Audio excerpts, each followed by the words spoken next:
Hello, everyone. I'm Robert Menzies, your CAMA National Chair. Welcome to the final webinar in our series of Next in Agri-Food. We're featuring Roquette Canada today. It's going to be a really interesting topic, something very unique that I don't think many of us have had an experience in the past to experience. Michelle, who you're going to be hearing from, calls this a once-in-a-lifetime initiative that she's just gone through. So it's going to be really interesting to hear from her. If this is your first event since last fall, shame on you, but welcome to the new CAMA. Now named the Canadian Agri-Food Marketers Alliance. We are continuing with our event series with our new name and evolved mandate today, representing Canada's entire food system from farm to fork. So if you're not aware of CAMA too much, CAMA is made up of our provincial chapters from across the country, and those volunteer members work really hard to develop programming and helping other agri-food marketers and communicators connect, focusing on skills and their passion for marketing communications. So by becoming a member of CAMA, you're going to be able to reap all these benefits. So please consider doing that. It is the season for annual general meetings, as we all know and love. And I just want to do a personal plea here for if you're members of these provincial chapters on the screen here, please really consider spending half an hour of your day to attend. The volunteers work really hard every year throughout the year on programming and really for the betterment of you, the member. And this is your opportunity to hear from that board, to have a say and to help guide the direction of your provincial chapter. So please, if you're able to do that, please do attend. They are all virtual this year. We do have a hybrid events, both personal and virtual, depending if you're in the province of Manitoba on October 5th, which is titled Beyond Products in Agriculture. So this is a PD event, it's a full day. It's going to be focusing on how Canada's food system is adopting, specifically with marketing communications and consumer messaging as it relates to food trends. So how to position for now and the future, depending on if you're more on that conventional side of agri-food, or if you're the trends like Roquette is today. And so it's going to be a really great lineup of speakers. So please consider registering for that. Watch your inbox. I believe you can also go to the website and you can register now for that event in October. But I think it's going to be a good one and you don't want to miss it. If you have not already been following us on social media, please do so. So we're on Twitter. You can see the handle there, and then also our LinkedIn company page as well. Lots of activity there, job postings, just what's going on in the industry. So please do follow us if you're not already. We do have some events sponsors for our Next in Agri-Food webinar series, and I do want to take a moment to thank them. So you can see those people or those organizations on the screen: 6P Marketing, Protein Industries Canada, and Top Crop. So their support not only helps with this event, but really with CAMA as a whole in implementing and expanding our offerings to you, our members. So thank you to those sponsors. In addition, we have a series of sustaining partners that I do also want to give a shout out to. So these are our inaugural partners on the screen, and they are committed to our ongoing focus of ensuring CAMA continues to be that dynamic, relevant, credible organization that we all know and love for our fellow communicators and marketers across the country within agri-food. So our 5 committed partners are AdFarm, AGI, Bayer, Glacier Farm Media, and Real Agriculture. So I want to thank these companies in particular for their financial commitment to CAMA. And also a special shout out to Bayer, who's come on as the second year with being a partner with us. I'll ask this time for Roberta to turn on her camera and unmute herself as we get ready to introduce Michelle, but a few housekeeping items. So I think we're probably all familiar with this at this point in time, but type your questions in the Q&A. If you are having any technical difficulties, just put those in the chat and our team will help you through those. The webinar is being recorded and will likely be emailed to you within 24 hours for your viewing pleasure after the fact. And we will also be sending you a webinar survey as well. Really important for us to get some feedback from you. We want to make sure that as an organization, especially one that has recently expanded its mandate, that we are in fact providing the type of programming that you are wanting. I'm now going to turn it over to CAMA Manitoba board member Roberta Irvine to introduce today's presenter. Roberta. Thanks, Robert. I'm really pleased to be here today to introduce our guest speaker, Michelle Finley. She's a veteran communication professional and community leader who lives and works right here in Manitoba. Michelle has a really diverse professional background. She served as the City of Winnipeg spokesperson for 10 years And she's also been involved with organizations such as Habitat for Humanity, Skip the Dishes, and the Liberal Party of Manitoba. Michelle has been with Roquette for 2 years now, since 2020, as their very first communication and PR manager for Canada. We're really pleased to have Michelle provide the inside scoop about the challenges and successful outcome of a virtual grand opening for the world's largest pea processing plant right here in Portage la Prairie, Manitoba. And all of this during a pandemic, no less. Welcome, Michelle, and I'll turn it over to you, and we're really looking forward to your talk. Great. Well, thank you so much for the invitation to present today. It's always a little nerve-wracking to do one of these presentations to your own folks, your own people. So thank you again for the invite. And Roberta had talked a little bit about some of my background, but I just made a quick slide because I often ask myself, what am I doing here at this world global leader of plant-based protein? But I started with Roquette in January 2020, and I had zero background in agri-food or manufacturing. And I had no experience working for a foreign company.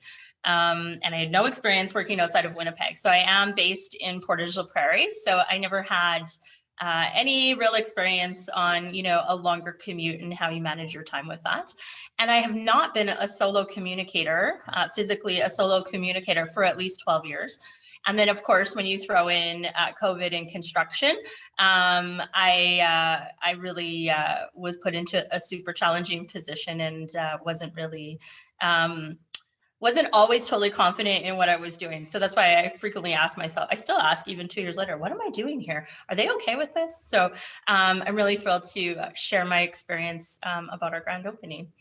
We could just go to the next slide. Thanks. So I thought I would start off by maybe talking a little bit about Roquette. I wanted to take an opportunity to just share stuff about the information about the company, because we are new in Canada. We had never operated here before. So I'd like to take a few minutes just to give you the background. I think it'll also help put some of the challenges and wins we had in building the grand opening. I think it'll put some of it into context as I go through. So Roquette was founded in 1933 by two brothers. And it's still family owned. It's a privately held company. And there's over 250 family members that are still actively involved with the company. So we're well into the 5th generation of Roquette family members that are guiding and shaping what the company does. They're quite involved. The company has a board and there are family members that sit on that board and they rotate through. And what's really interesting, and I'll talk about it in the context of the grand opening, is that each year as family members turn 18, they go on a tour of Roquette facilities around the world. So they kind of plan, it's like a 18th birthday trip, and they go out to a variety of plants around the world and get to see their family's operations in action. So next slide, please. These are just some quick facts. So we serve over 100 countries. We have over 25 industrial sites, and that includes our newest one here in Portage la Prairie. We have over 8,600 employees, and the turnover for the company is 3.7 billion euros per year. So very large company doing a lot of business in a lot of places. But before Portage, they had never had any physical presence in Canada. They did sell to customers in Canada, but they had no physical operations in Canada. This was a greenfield project for them. Next slide. What about plant-based proteins? So why would we build the world's largest pea protein plant in Portage la Prairie, Manitoba? Well, the demand is growing. So by 2054, it's expected that 1/3 of all protein supply in the world will be plant-based. And of that plant-based protein, pea protein is expected to be the top growing protein. So when you're considering the amount of commitment, private funds that went into building the Portage pea protein plant, really need to have quite a bit of confidence that the market is going to continue to accelerate and grow as we see it right now. Next slide. There's a little bit about the investments that Roquette has done in plant-based protein, specifically pea protein.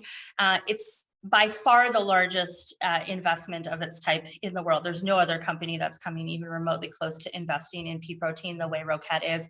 So in 2018, they did an expansion and upgrade to the original pea protein plant, which is located in Vic-sur-Seine, France, which is up in the northeastern part.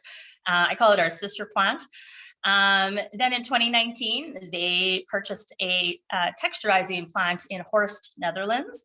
So that's going to make the different texturized protein. And then right in the midst of all of this, they launched, they broke ground on the Portage pea protein plant. And that includes, so overall their biggest, they had more than €500 million, sorry, messed that up, but it €500 million invested in pea protein. And of that, there's 600 million Canadian dollars for the Portage pea protein plant. And we're the only company now with pea protein production on 2 continents.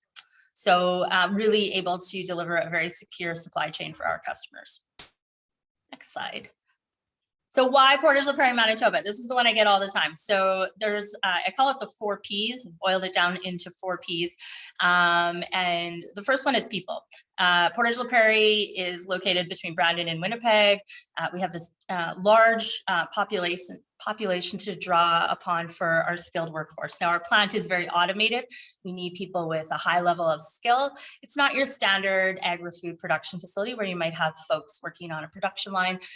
This plant is probably the most automated of its kind in the world. So it only takes 6 people to run the plant at any given time. They need to have a good sense of obviously food safety. We're looking for people with a little bit of a scientific background so they can understand some of the chemistry that goes into it. And we want people with some solid computer skills. A couple of our most skilled workforce are automation technicians because the plant is so automated. We have 3 of them full-time on staff automating the plant. And that's a really fascinating industry. If you don't know much about how that plays into agri-food, I highly encourage you to look into it. It's just absolutely super interesting. The second P is power, renewable energy from hydroelectric power. Roquette's really committed to sustainability, and Manitoba's access to this clean hydroelectric power was extremely attractive. Transportation connectivity, or position as I call it. We are located in the heart of North America. We have great transportation routes in and out of the province. We have air, rail, great road connectivity to all of our customers in North America, and our customers in Asia and other places in the world we can access through rail to marine or through air transport if needed. And then, of course, probably the most important P of them all is the yellow Ps, proximity to our raw materials. Roquette is, as part of its approach to sustainability, tries to locate its facilities as close as possible to the source of the raw materials. So as we know, Canada is the top producer in the world of peas. We export the most peas, but we didn't have a lot of production. We don't tend to process our yellow peas at home. So putting the plant in Saskatchewan or Manitoba was going to put us right in the heart of pea growers. And that's how we ended up here. So those are the 4 Ps. So people, power, position, and peas themselves. Next slide. So this is the communications and public relations approach. Now, I am the first of my kind for the company in Canada, and I have a bit of a unique position as well within the company. There isn't a communications position like mine anywhere else in Roquette globally, but Canada has become such a key location, and the Portage pea protein plant is obviously the crown jewel of their manufacturing facilities. So they really felt that based on the age of the company in Canada and what was coming down the pipeline as far as opening the plant, they wanted someone stationed here. They're also looking for someone who was from Manitoba, so who had a good understanding of the government environment here and had lots of connections in the communities that they would operate in. And so I think that being a Manitoba born and raised person helped me secure that role. So, but communications and public affairs is still really new for Roquette. They, as a private company, they had a little bit of a very conservative approach to it. So it's really a new function within the company, probably only less than a decade old. I would say. So as I came in, I'm always ready to hit the ground. I'm a bit of a forward thinker. I like to, raise the bar even higher. it caused me to need to just pause and remember that they're still very early in their communications and public affairs lifespan. So sometimes when I'm talking about, really maybe what they would consider riskier activities, such as, media scrums and things like that, they're not there yet. So it's been a great learning experience for me too, to come into an organization that is really at the beginning stage of how they're using communications and public affairs. So for me in Canada, the strategy is focused on three main stakeholder groups. That's growers, government and associations, and then community relations. So those are the not-for-profit organizations that we support in Portage and Manitoba. And I'm also in a supporting role for PR that strengthens our customer relations. So I work pretty closely with our sales team on making sure that our messaging about the plant is, on target, on message, and that they have all the information they need to talk about Portage when they're meeting with clients. So next slide. So now we're going to get into the grand opening. So when I got hired with Roquette, they automatically told me that one of my main tasks was going to be planning and executing on the grand opening of the plant. So initially in my head, just like pretty much all of us, we would think a grand opening would involve people, bodies, cocktails and tours and, swag and things like that. You would think it was going to be a physical in-person event, because why would we think anything else would happen? Why would we ever think of virtual? It just was never in the realm of having a grand opening. You'd have a ribbon cutting, you'd have dignitaries, you'd have speeches, all sorts of things like that. So obviously virtual wasn't even, in my mind at that point. So it was made really clear that it needed to be a world-class event. And the intent of the event was to confirm that Roquette was the world leader in plant-based protein. We really wanted to have a very high profile, very sophisticated, we just really wanted to reflect our position at the top of I've lost my words. At the top of the food chain, I guess, as far as plant-based protein producers in the world goes, the event had to match the way we felt about ourselves. It needed to be big and it needed to be bold, but it couldn't be stuffy in a traditional ribbon cutting way. That was made clear to me as well. They wanted something really special and really unique. And it was a milestone for the company. It's the first greenfield project they've ever done, and obviously the first one in Canada, and it's the largest new facility that they've built. So it's a real important part as a family, in their milestone, in their timeline of the family. And customers and growers needed to see the event as confirmation that Roquette was the best option to do business with, and that we were ready to produce protein. So we're new to Canada, and something that's unique too about Roquette in Canada is this is the only location where Roquette buys directly from growers. In every other country, they use cooperatives and different mechanisms to purchase the raw materials, but Canada is the only place that we're doing business directly with growers. So we really wanted to make sure that growers have a lot of confidence in us. They know we're not a fly-by-night organization. We're here to stay, and that we want to do business with them for the long term. Next slide.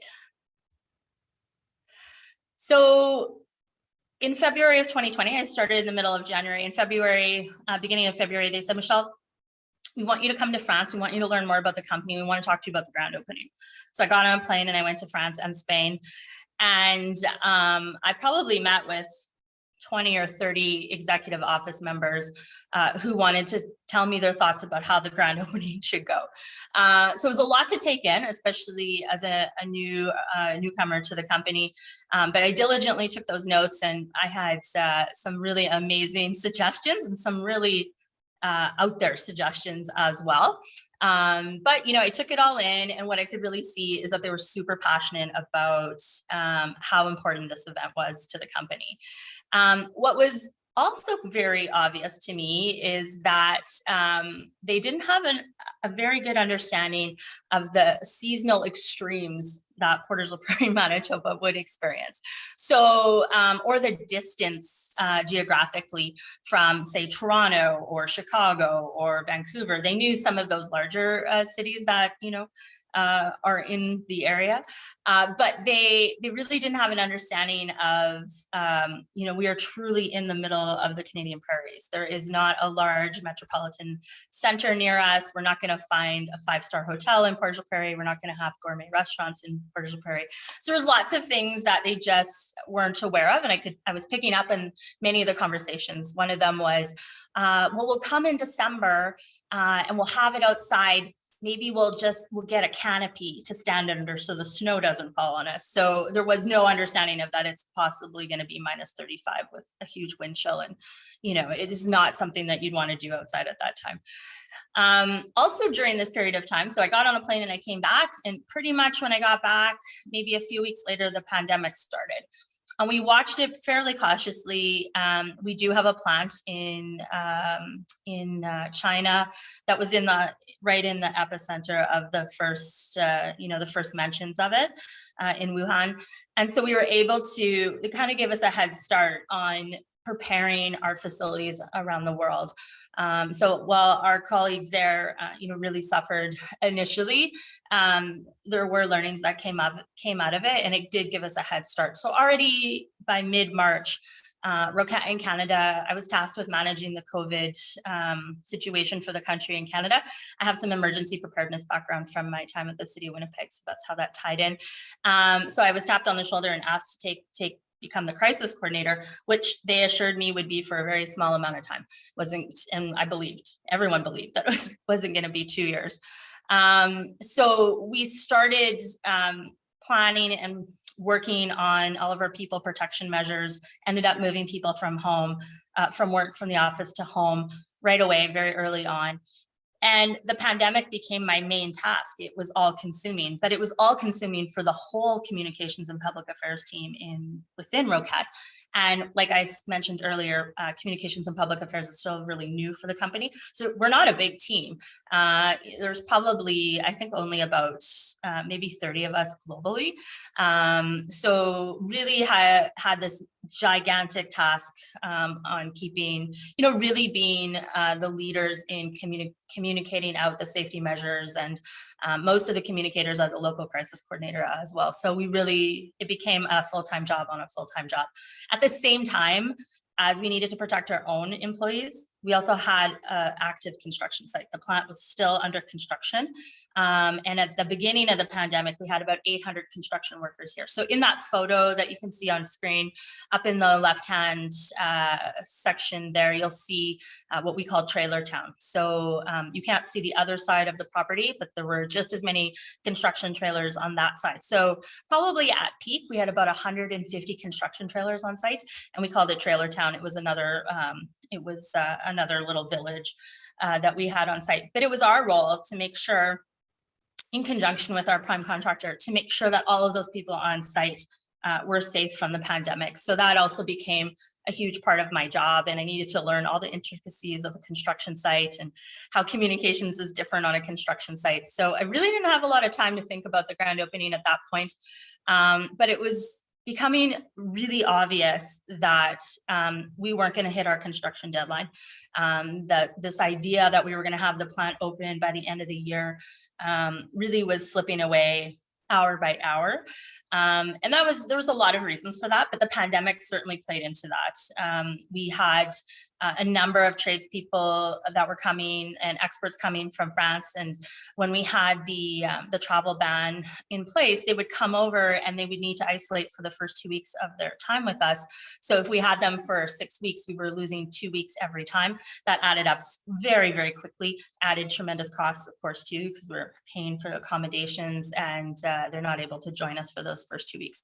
So lots of challenges. Also had a lot of trouble getting equipment from outside the country into the country. It was just every day, every hour, there was a new challenge, and there was really no time to think about the grand opening. And I was starting to get, at this point, concerned about whether or not we would have enough time to execute on the ideas that had been shared with me in France a few months before. So next slide. So this was a hard point in the whole thing. This was, we needed to make the call that we were going to postpone this grand opening. That was made, the decision to ask the executive office to have permission to postpone the event from the end of 2020 and to move it into spring of 2021. That was between the four of us. So that was my boss, his boss, and our managing director of Canada, Dominique Bowman. The four of us decided we had to make this ask, and it had to be spring of 2021 because of the weather. We wanted to make sure that the weather was going to be cooperative and the site, we'd have a chance to prepare the site and turn it from a construction zone into a beautiful facility that we were ready to showcase to the world. But we kept working in between COVID initiatives. We kept working. We built out a budget. We built a guest list. We consulted with sales and raw materials about how they thought we should interact with growers and customers. And then we began to draft a list of vendors that we wanted to approach for information and for ideas on what this grand opening could look like. And we also had to talk about safety. It's a working facility, and we needed to make sure all of our guests who were coming to the facility were going to be perfectly safe. So we needed to really have a lot of engagement and a lot of consultation with our health and safety professionals that we had on site. And at the same time, the pandemic kept escalating and it was draining our internal resources even more. There would be whole weeks, I remember a whole month where I think I only talked about the grand opening maybe once or twice. It was impossible to make it a priority. It was impossible to give it the time it deserved and it needed. And that was causing me a lot of anxiety, actually. It was the first time in my professional career where I was developing, and it could be part of, I think a lot of that too was probably because of the pandemic, but my anxiety was growing about how we were going to execute on this if I was going to be the only one on the ground leading up to the event because of the travel restrictions. I remember having numerous dreams during that time frame where I was like moving garbage cans on site, putting out cocktails, and ushering VIPs up onto the stage. I had that dream multiple times. So I know it was I was so anxious about how I was going to deliver on this event that everyone had already envisioned in their mind. So next slide. So now we're into the fall 2020. So we've made this decision that we're going to do the event in the spring of 2021, but travel is still impossible at this time. And we hadn't booked any equipment. And the construction continued to slow down due to the pandemic. We had implemented amazing precautions on site, but it was cutting away at the time, at people's time. So just, you can think about it this way. So just imagine on any given day on a construction site, you'll see 20 or 30 guys in a trailer having lunch together. Well, now we have to stagger their lunch breaks. So there's only 5 of them in there at a time. And just, if you expand on that over 2 full shifts and the site's running 24/7, it just added this tremendous slowdown to the whole initiative. We also had vendors and contractors, specialized teams that were coming on site to do specialized work, but they would get COVID off site and they would be delayed in coming for many weeks. So all of these things accumulative caused us to have the construction to slow down, and it made the idea of having a grand opening for a plant that was still very much looking like it was under construction, it just made that idea even further and further away. So during this time, we also started looking for event planners that we thought would be able to deliver and execute on this world-class event that everyone had in their mind. And so we initially went to we had a short list of companies that we'd worked with in the past in Europe and in the US. And we asked them to just come to us with a very high level kind of idea deck, if you will, about what they thought this could look like. And I've mentioned the Cirque du Soleil here. Because one of the vendors, and I shouldn't laugh, I mean, they put a lot of effort into it, but it just made it abundantly clear that they didn't really have an understanding of what was going on at the site, even though we had sent them the information. So their proposal involved aerial acrobatics off of the side of the plant. They wanted us to hire cranes and suspend people, and they were going to have these bungee cords and they'd be bouncing off the buildings, and we were going to have like a laser light show. And it was really like, it was very creative, but it just, it wasn't at all practical for the environment that we had shared with them. So we left those meetings feeling a little bit discouraged. It was made abundantly clear to us that whatever company we hired had to have global level experience. So they were thinking like new vehicle launches and you know, the Microsoft announcements. They were looking for that type of company. And so I kept saying, we have a company like that in Winnipeg. They're called ThinkShift. They work with large companies around the world on doing all sorts of events and marketing and advertising and communications and digital. And they're right here in Winnipeg, like they're perfect. And it was tough for them to understand that Winnipeg might have a company like ThinkShift might be located in Winnipeg. So while they didn't pitch in the first pitch session, I had been speaking to my direct supervisor, and I was like, when we do the RFP, we've got to make sure that they apply for it, because I think I need someone local. How are we going to do this if COVID is happening and no one can come from Toronto or the US or Europe to support? How are we going to manage that? I think we really need to give extra weight to somebody who's at least in Canada, if not in Manitoba. And during this time period, we also set our budget. So now the budget was significant. It was in the mid to high six figures, but the pressure was on the communications team. So the few of us that were right in the core of this, to really make sure that we reflected that investment in the event itself. It was, once we had that price tag on it, it just added a whole other layer of pressure. So that I think that if I had to talk about one of the takeaways from this experience, is while we built out this tremendous budget and we sold this budget internally because we, listed all the things that we wanted to do. Be careful what you ask for, because once you get that budget, you better deliver on it. So sometimes having that extra room to add different components in just adds to your workload and the expectation. So next slide. So during that winter I remember very clearly, it was right before New Year's, we had a quick phone call with my boss and his boss, our global VP of communications and public affairs.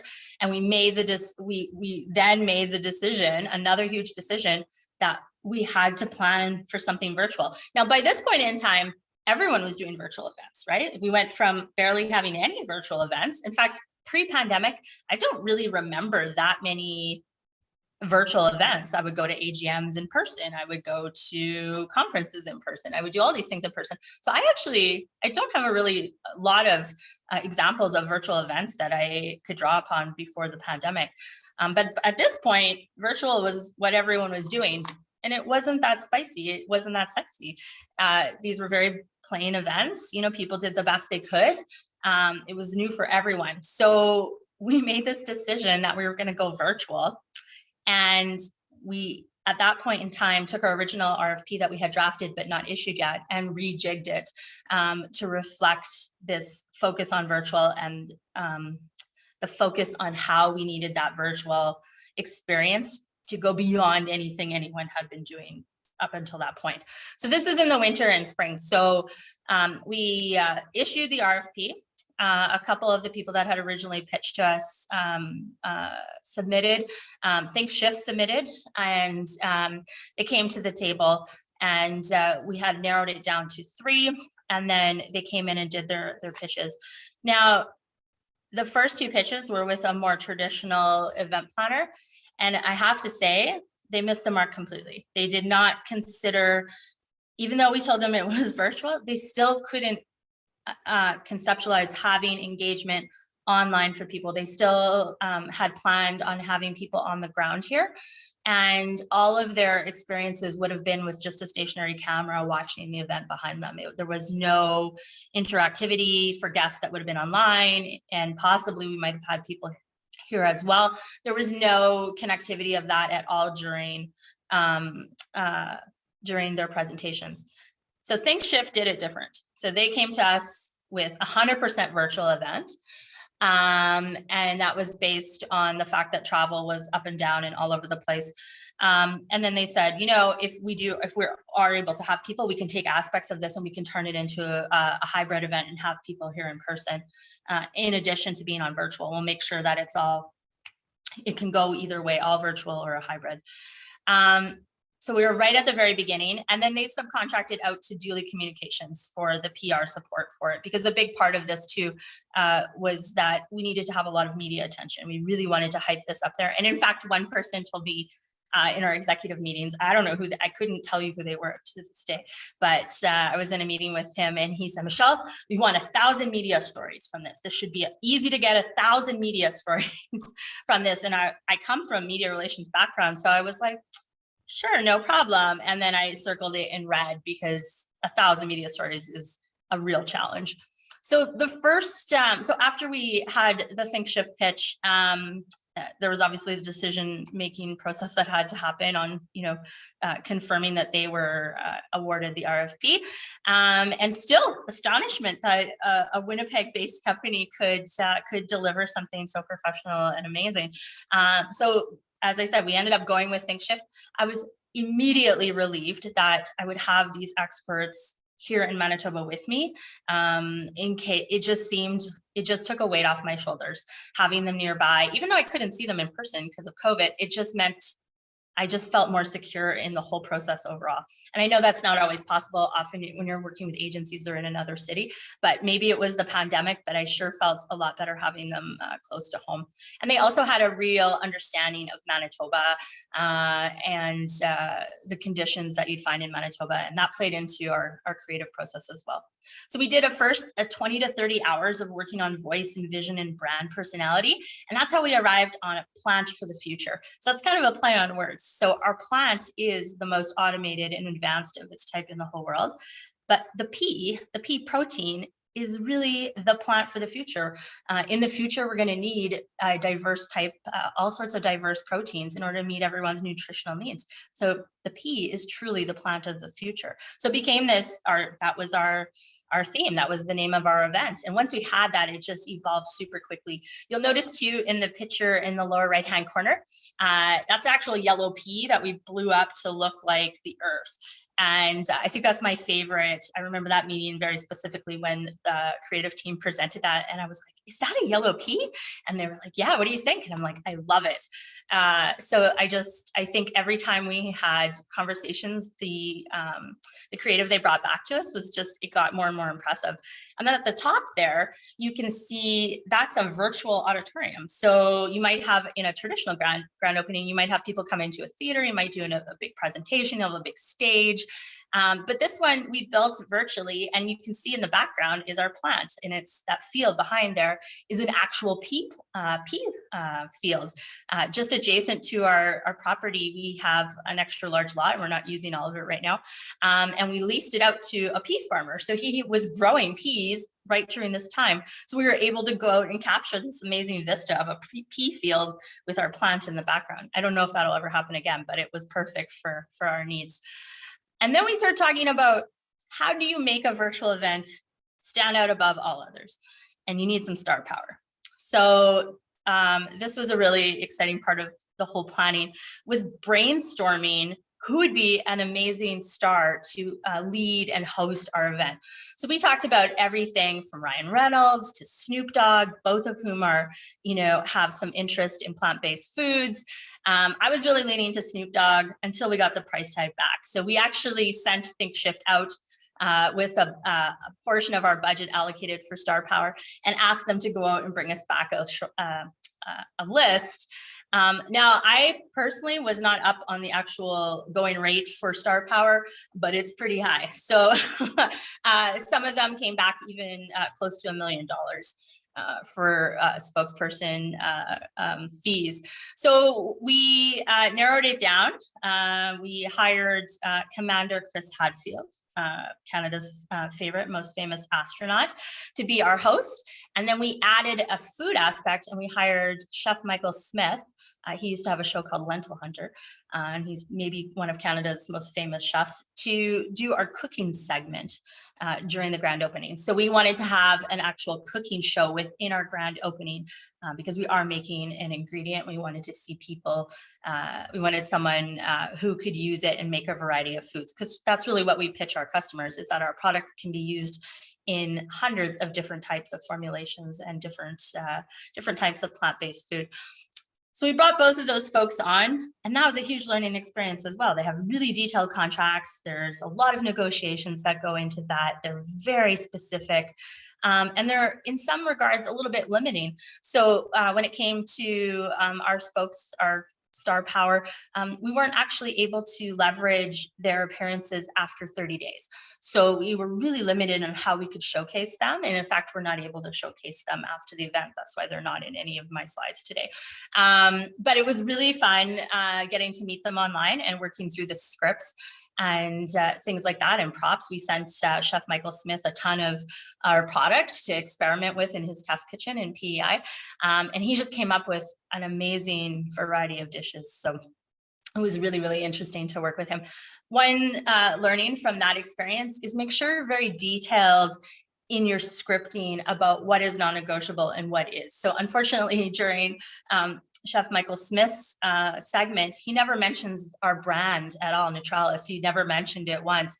It worked, it was okay, but we did lose a bit of sleep over it, but we got through it and it turned out fine. And in fact, no one actually noticed. So at this time too, we had already built our invite list. So our invite list right about this period was 6,500 people. And that's a real bonus to having a virtual event. There's no limits. So if we'd had an in-person event, I'm sure it would have topped out at maybe 400 people. It would be really hard to safely manage more than that here on site. And probably we would have had a week-long grand opening event as family members and VIPs came from Europe. So having this virtual event meant there was no limits to how many people we could have on board. ThinkShift hired a company to manage the platform that we used, and the price point that we purchased allowed us to have up to 15,000 people. So we had lots of room to invite whomever we wanted. We cast the net wide. We built out these giant spreadsheets of invitees and tiered them for different reasons. So we can go to the next slide. So creative, swag, media, and star power. This is all happening in the summer of 2021. Now, let's not forget, in the midst of all of this, it's still a very active construction site. We still have COVID to manage, and the population on the construction site has actually gone up. So now on our peak days, we have 1,800 people here on site building the plant. So just a lot of moving parts, and I'm still managing COVID for the company at this time. It's a little bit easier. We've got into the flow of prevention, but at the same time, those were my only two files pretty much last year, from about spring until the event on November 17th. So talking a little bit about PR, going back to that 1,000 media stories that we were supposed to get. Dooley Communications is subcontracted by ThinkShift to handle the media and PR part of the event. So what we did is we had a number of brainstorming sessions, and media relations is my background. So I sort of led this part while my boss, Jim, who's located in the US, was really working on more of the visuals and the creative and this working with the sales team and building out those invite lists. I was working with Dooley on this side. So we really had to divide and conquer. And of course, tons of support from the company overall. So Dooley and we worked on 15 long and short pitches. And so these pitches were customized. We went through and talked about all the unique angles that the Portage pea protein plant offered. So we had some really interesting things that we touched on. So one of the things at the time was all of our leaders in production were women. We had, that's pretty unique in a food manufacturing plant to have a female plant manager, female production manager, and our process engineers were both females as well. So we targeted, we had some pitches on that as one of our pitches. We talked about the size of the plant. We talked about the sustainability, the energy efficiency in the plant. We talked about the nutritional value of the products that were coming out. We talked about the circular economy and how there's no waste coming out of the plant because all of our co-products are used for animal feed. So we had all of these different pitches, and they were out pitching. Long pitches were done to publications that, were 6 months out or, 3 months out or a month to month. So they were doing those long pitches. And then in the meantime, we were building out the news release. We were building out the media collateral that we would send to media on event day or the day before, and building out our media lists to add to our invitation list. Also during this time, we were working on what we called a teaser video. So that was going to build hype leading up to the event. So that would be something we would release towards the end of September, beginning of October, on our LinkedIn page and a few other platforms. And then we were also working on the anthem video, which is what you're going to see at the end of my presentation. You're going to see the final anthem video, which was really, the cherry on top, and was really meant to set the stage for the virtual event. We had our speakers confirmed, so we're working with Chef Michael Smith and Commander Hatfield, had a number of meetings with them, worked through scripts. They gave us ideas. They really actually added a tremendous amount of their own scripting and ideas. And then, of course, we started hounding our dignitaries. So when, just like any special events or groundbreaking, is it groundbreaking or grand opening or announcement, funding announcement, you have dignitaries, you have elected officials and VIPs that, you need to invite to speak at the podium. Well, how do you manage that in the context of a virtual event when you're already really focused on keeping people engaged? Can you imagine having 10 or 15 dignitaries bringing greetings to the event? It was really hard to scale that back. So we were really, took a real hard line on who was going to speak, and we asked them to videotape their segment and to send it to us. And we gave them a very strong, you could only do a minute and nothing else. And I'm all about setting the bar high. So immediately I said, this was kind of a funny side note in the working through this event with my colleagues in France. I was like, okay, I'm going to invite the Prime Minister to the event. And they literally laughed. They thought that was the funniest thing ever. And I said, well, aren't you going to invite Macron? And they were like, no, Macron would never do this. And I said, okay, well, I'm going to invite the Prime Minister. So I think through protocol, you'll have to invite Macron to the event. So of course, Macron didn't come, but the Prime Minister did bring greetings. But it was just kind of a funny side note. So now to this day, my French PR colleagues always ask me in a joking way, they're like, are you going to invite Justin to this meeting, Michelle?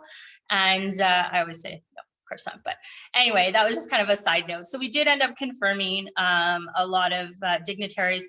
We whittled it down, and I think we found a really good balance. Also during this time, we really wanted to focus on our growers. So normally, I think if we'd had an in-person event, we were going to have a special day just for growers. So all of our growers are from Saskatchewan and Manitoba. And so we were hoping that a lot of them would join us in person. So obviously that wasn't possible. But we also know that growers are busy. They would have got the invite in the middle of harvest. So how are we going to get their attention? So we decided that we would do something extra special for them. So we had a custom made navy blue hoodie with Plant for the Future, our branding down the arm. And we mailed all 400 of our growers at that time a hoodie with a special invitation to join us online. We got a lot of feedback about those hoodies. People loved them. And we actually had a different invitation for the hoodies that went out to Saskatchewan, because as you know, they're called bunny hugs in Saskatchewan. So we actually had a Saskatchewan invitation and a Manitoba invitation that talked about bunny hugs and hoodies. So it was just a nice side note to it.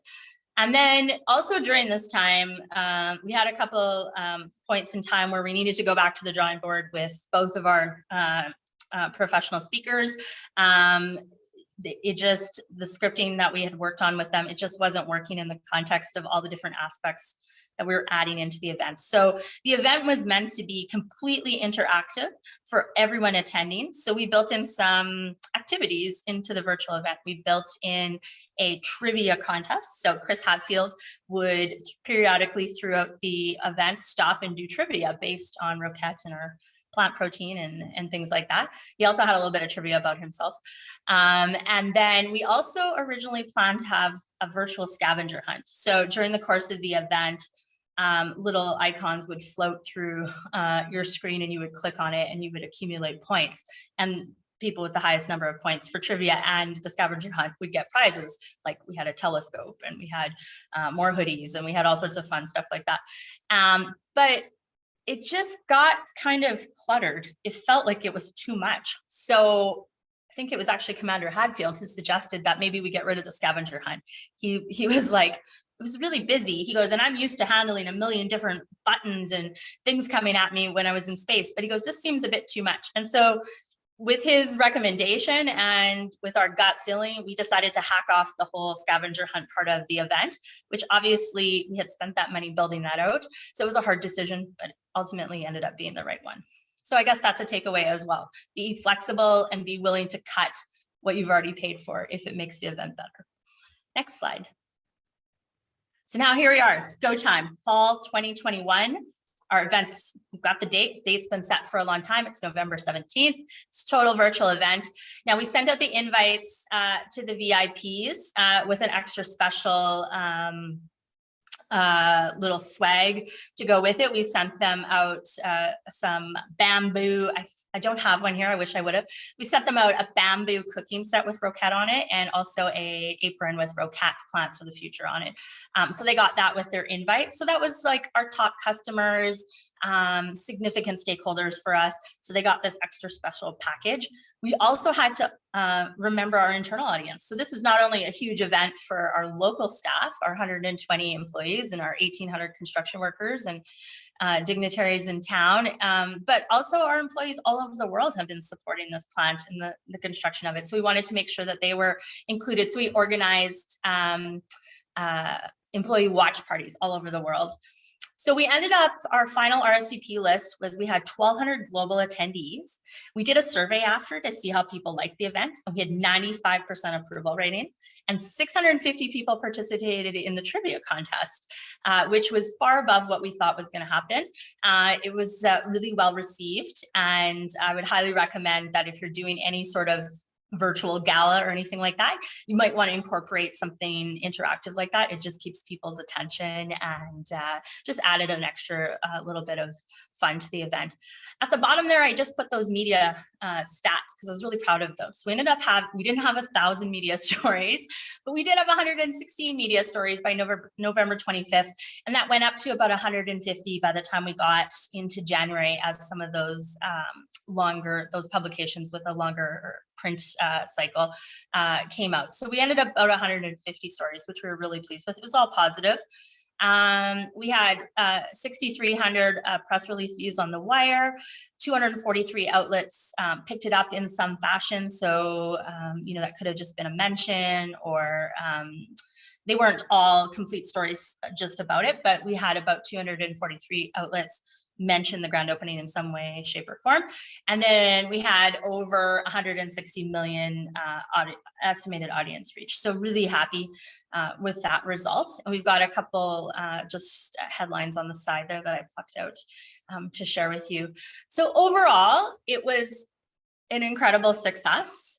We had a lot of feedback from our executive office. They said that we set the bar higher than it had ever been set within Roquette for these types of events, in person and virtual. And I had lots of feedback from my colleagues. I had lots of feedback from media. Growers were happy. Customers were happy. It just felt like this amazing accomplishment. I was extremely exhausted. And I remember on the day of, I stayed in town. I stayed in Portage La Prairie. I live in Winnipeg and I commute. So I stayed in Portage for a couple of days because I was also managing the site here in our own watch party. And I just remember running back and forth, making sure everybody had everything. And it went by. It's like, if anyone's ever gotten married before, it was like a blank. You make all this time planning for this big day, and then it's over just like that. So that was kind of the end result. And we still use, we're going to show you in just a few seconds this anthem video. I think if we go to the next slide, excuse me.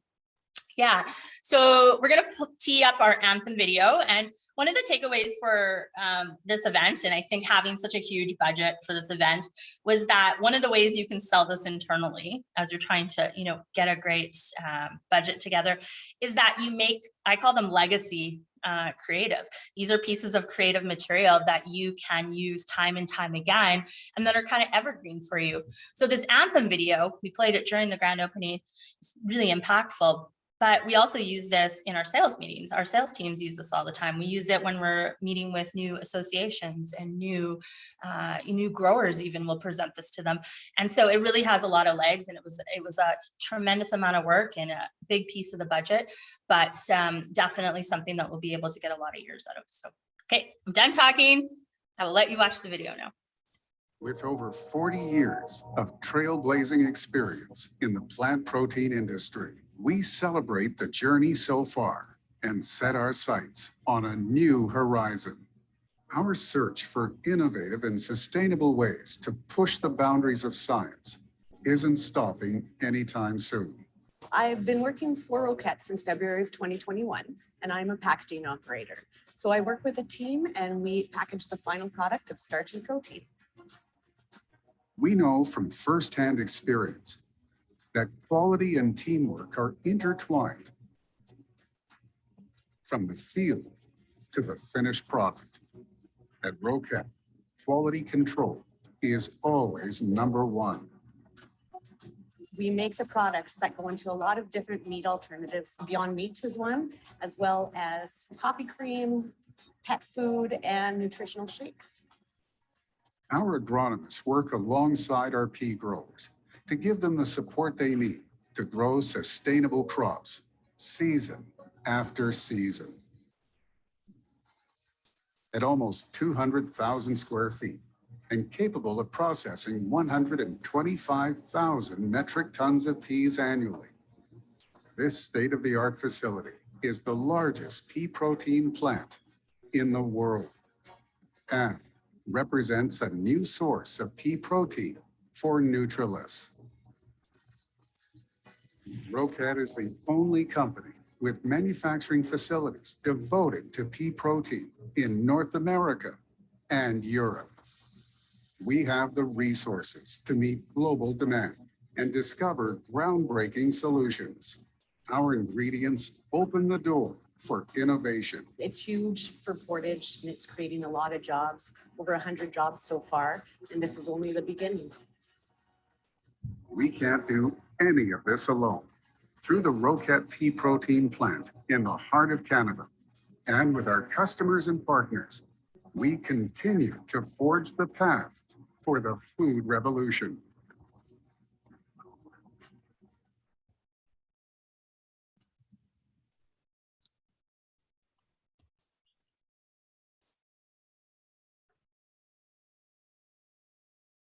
All right, thank you, Michelle, for that presentation. I was not at all involved, but you went into so much detail. I feel like my heart's racing as you kind of went through that multi-year journey. So thank you. We've got some questions here, and I think we're going to take the questions.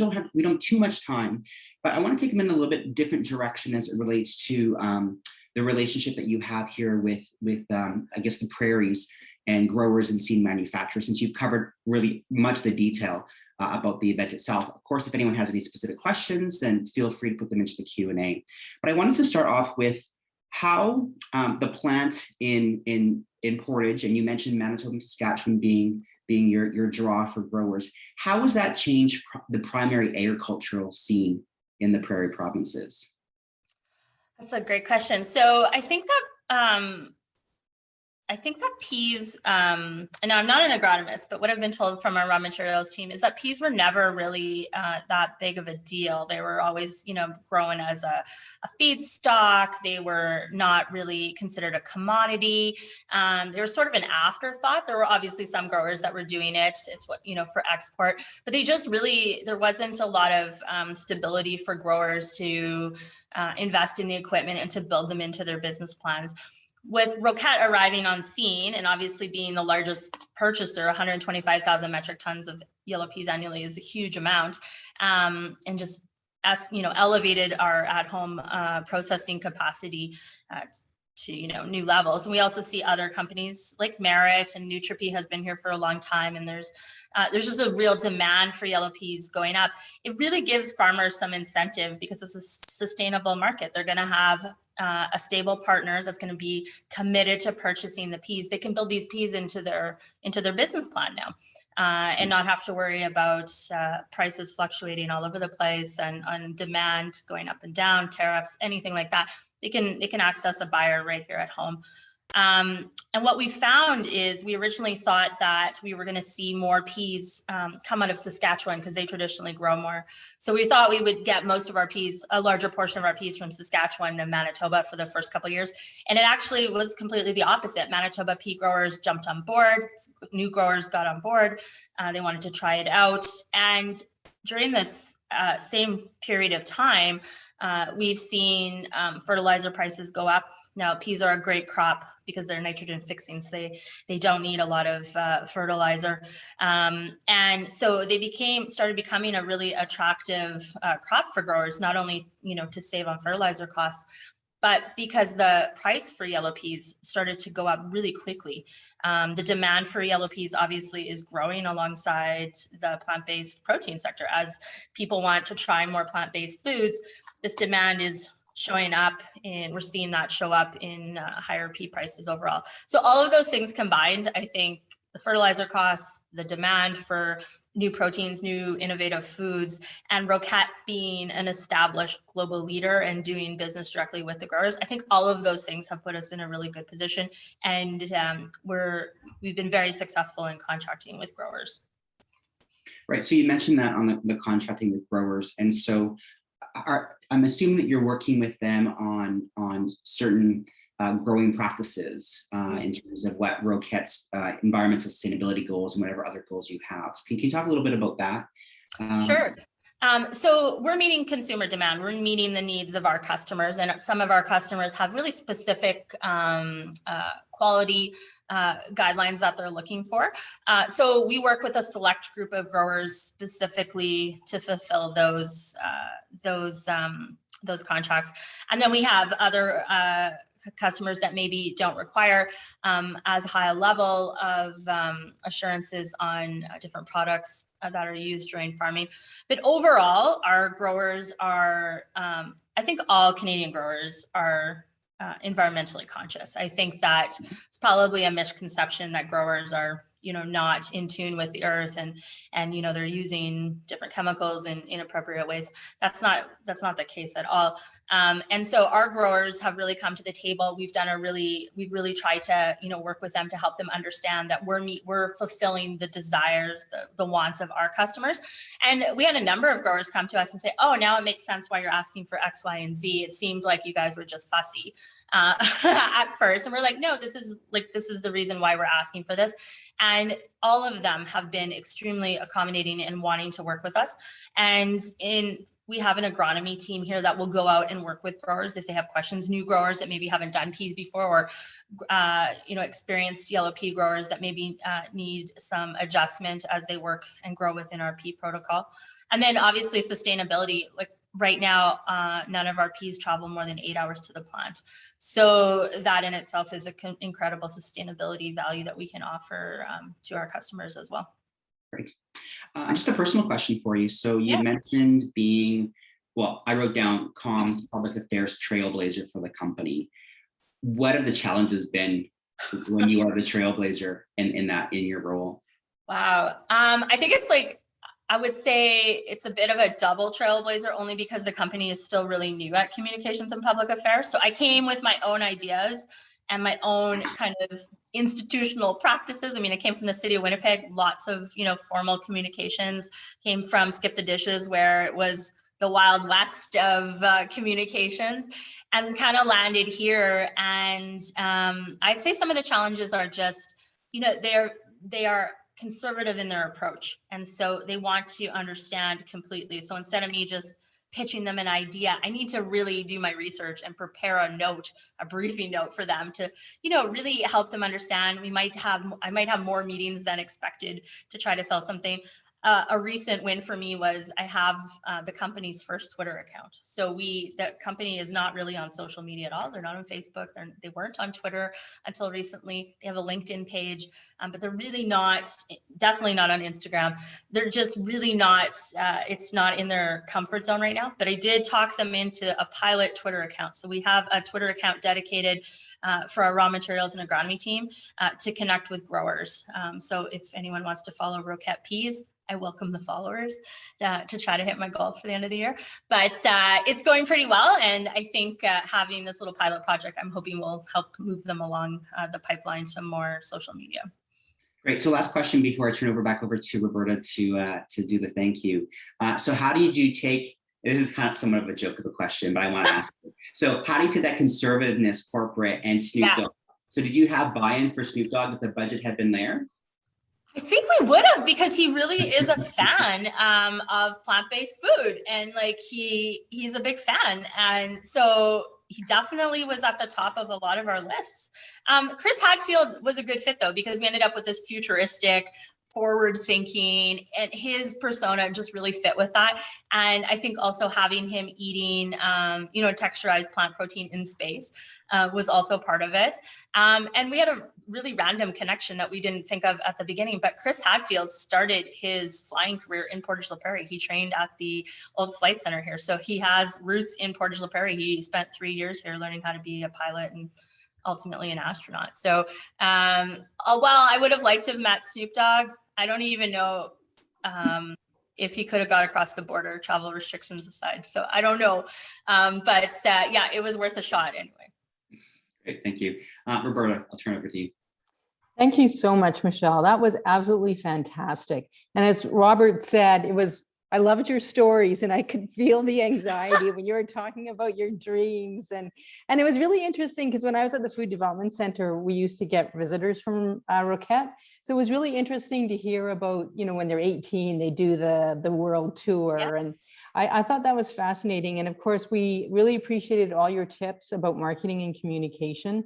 That was well done, and they were concrete and they were practical, and we can all take those back and use them at our workplaces. So thank you so much. It was really tremendous hearing your talk today. Thanks so much. Like I said, I always find presenting to my colleagues the hardest presentations to do. So I appreciate your time and everyone's interest in joining today. Mm-hmm.